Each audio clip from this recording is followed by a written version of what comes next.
L'Église catholique fait mémoire de sainte Léa. Léa vivait à Rome au IVe siècle. Et termina sa vie à Ostie, port de Rome, en 384. C'était une grande dame de la noblesse romaine qui, devenue veuve, s'était retirée auprès de la mère pour y mener la vie monastique. Comme d'autres dames dont on connaît les noms, Paula et Eustochia, Marcel et Mélanie, elle était une auditrice assidue des cours de Saint Jérôme. Il quittera Rome pour la Terre Sainte et ira s'enfouir à Bethléem afin de réaliser en latin sa version des Saintes Écritures, appelée la Vulgate.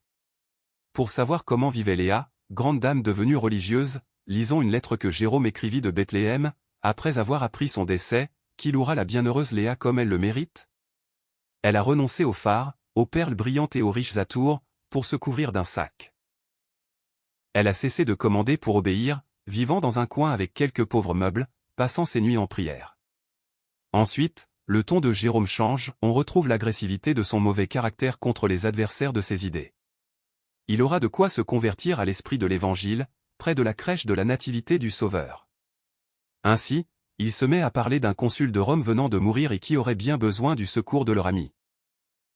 Du sein d'Abraham, Léa voit notre consul naguère revêtu de pourpre et montant au Capitole acclamé par la foule. Il est réduit à réclamer une goutte d'eau pour étancher sa soif, plongé dans les ténèbres, tandis que notre amie Léa, qui passa pour folle en cette vie, a été reçue dans la maison du Père au festin de l'agneau. Léa vient du latin létare, se réjouir, joie. Sainte Léa, priez pour nous. Évangile. Je suis la résurrection et la vie. Évangile de Jésus-Christ selon saint Jean. En ce temps-là, Marthe et Marie, les deux sœurs de Lazare, envoyèrent dire à Jésus: Seigneur, celui que tu aimes est malade. En apprenant cela, Jésus dit: Cette maladie ne conduit pas à la mort. Elle est pour la gloire de Dieu, afin que par elle le Fils de Dieu soit glorifié. Jésus aimait Marthe et sa sœur, ainsi que Lazare. Quand il apprit que celui-ci était malade, il demeura 2 jours encore à l'endroit où il se trouvait. Puis, après cela, il dit aux disciples: Revenons en Judée. À son arrivée, Jésus trouva Lazare au tombeau depuis 4 jours déjà. Lorsque Marthe apprit l'arrivée de Jésus, elle partit à sa rencontre, tandis que Marie restait assise à la maison. Marthe dit à Jésus: Seigneur, si tu avais été ici, mon frère ne serait pas mort. Mais maintenant encore, je le sais, tout ce que tu demanderas à Dieu, Dieu te l'accordera. Jésus lui dit: Ton frère ressuscitera. Marthe reprit: Je sais qu'il ressuscitera à la résurrection, au dernier jour. Jésus lui dit: Moi, je suis la résurrection et la vie. Celui qui croit en moi, même s'il meurt, vivra. Quiconque vit et croit en moi ne mourra jamais. Crois-tu cela? Elle répondit: Oui, Seigneur, je le crois. Tu es le Christ, le Fils de Dieu. Tu es celui qui vient dans le monde. Jésus, en son esprit, fut saisi d'émotion, il fut bouleversé.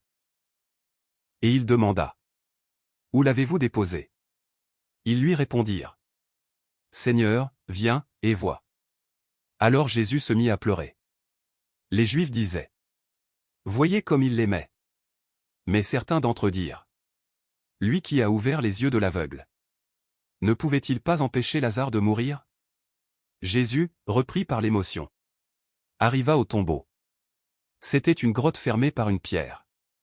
Jésus dit: Enlevez la pierre. Marthe, la sœur du défunt, lui dit: Seigneur, il sent déjà. C'est le 4e jour qu'il est là. Alors Jésus dit à Marthe: Ne te l'ai-je pas dit? Si tu crois, tu verras la gloire de Dieu. On enleva donc la pierre. Alors Jésus leva les yeux au ciel et dit: Père, je te rends grâce, parce que tu m'as exaucé. Je le savais bien, moi, que tu m'exauces toujours. Mais je le dis à cause de la foule qui m'entoure, afin qu'ils croient que c'est toi qui m'as envoyé. Après cela, il cria d'une voix forte: Lazare, viens dehors. Et le mort sortit, les pieds et les mains liés par des bandelettes, le visage enveloppé d'un suaire. Jésus leur dit: Déliez-le, et laissez-le aller. Beaucoup de Juifs, qui étaient venus auprès de Marie, et avaient donc vu ce que Jésus avait fait, crurent en lui. Acclamons la parole de Dieu. Louange à toi Seigneur Jésus.